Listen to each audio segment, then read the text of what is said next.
Em alguns dias celebraremos uma das mais importantes festas judaicas, a saber, Pessa, também conhecida como a Páscoa judaica ou simplesmente Páscoa, como é chamada entre os cristãos.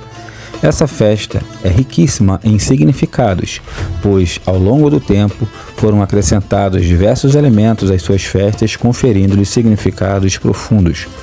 No vídeo de hoje trarei revelações importantes sobre essa tão grande celebração, explorando elementos encontrados apenas no hebraico bíblico e na tradição judaica.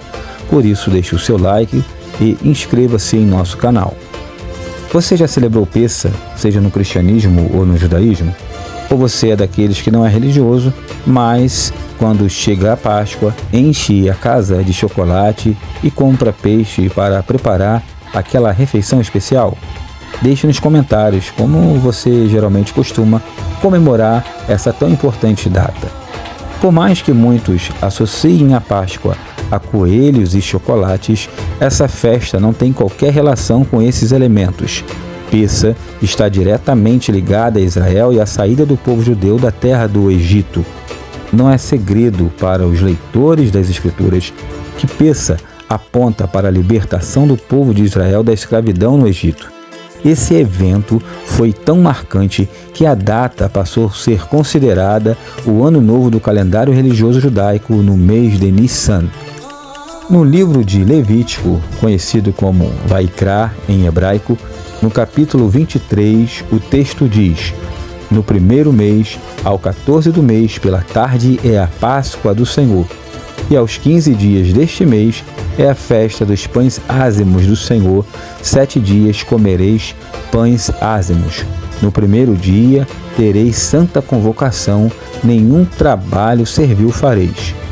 No texto hebraico, a expressão tempo determinado é moed, indicando que todas as festividades devem ser observadas em datas previamente estabelecidas no calendário judaico.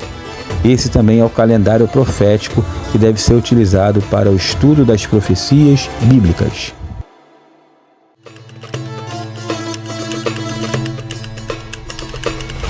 De acordo com a tradição judaica, a festa de Pessa é chamada em hebraico de Hag Zeman Haruteinu, o tempo da nossa libertação, pois nessa ocasião Deus libertou seu povo da escravidão no Egito, considerado naquela época uma prisão intransponível.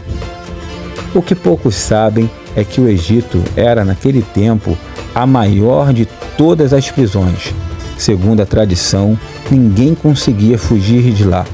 Por isso, quando Deus se apresenta ao seu povo dizendo: Ani Adonai Elohecha asher hotzitecha me'eretz Mitzraim, eu sou o Senhor teu Elohim que vos tirou da terra do Egito, ele não está apenas afirmando que irá libertá-los, mas também que fará com que o povo desejem essa libertação, pois Israel até então estava apegado ao Egito. Quero aproveitar para anunciar que estou disponibilizando um link com mais de 8 e-books sobre as festas bíblicas e diversos feriados judaicos. É de suma importância que aqueles que desejam compreender as Escrituras conheçam o valor espiritual e profético dessas festas. Por isso, preparei 9 e-books para vocês que querem se aprofundar no que chamamos em hebraico de Mikra Kodesh, as Santas Convocações. Voltando ao estudo com base no texto hebraico, conseguimos saber que a prisão do Egito continha forças espirituais tão poderosas que o próprio povo de Israel não desejava sair de lá. Por isso, Deus precisou fazer com que desejassem essa libertação.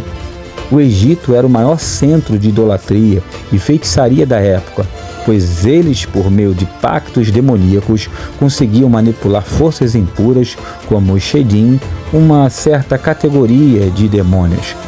Celebrar Pessa é celebrar a libertação de todos os tipos de Egito, inclusive do Egito espiritual, no qual muitos ainda se encontram. O nome Egito também carrega o significado de limitação. A festa de Pessa é tão poderosa que representa a subjugação de todas as entidades espirituais daquela região. O processo de libertação envolveu a Shekhinah subjugando os Mazequim e Shedim, nomes que no pensamento judaico apontam para categorias de demônios. As igrejas evangélicas estão acostumadas a celebrar a Páscoa como se fossem a Santa Ceia, pois a celebração cristã da ceia é baseada em textos que falam sobre a Páscoa judaica. Para aqueles que não são judeus, mas desejam comemorar Pessa como os judeus fazem, podem haver algumas dificuldades, principalmente se os familiares oferecerem resistência. No entanto, uma maneira simples de começar é promover a limpeza da residência, removendo todos os alimentos derivados de hametz, ou seja, trigo, cevada, aveia, centeio e espelta.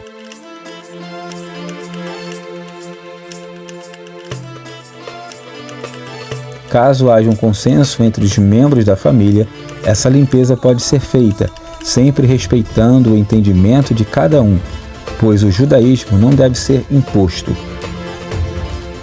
Caso haja resistência, uma pessoa pode, por conta própria, abster-se de alimentos contendo hametz.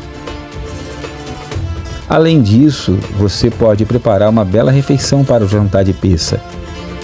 Atualmente, há diversos sites com receitas judaicas ensinando como preparar esse prato especial. Se não houver dificuldade, a pessoa pode adquirir vinho caché para o consumo durante Pessa e também matzá, o pão asmo. Outro elemento importante são as ervas amargas que podem ser facilmente preparadas para o jantar. De forma simples, uma família não judaica pode organizar um jantar simbólico bem feito e carregado de significados espirituais.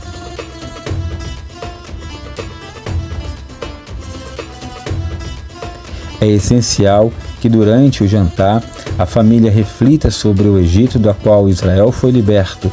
Para os crentes em Yeshua, esse é um momento oportuno para falar sobre seu encontro com Rav Yeshua, nosso Messias, e sobre a transformação que ocorreu após conhecê-lo.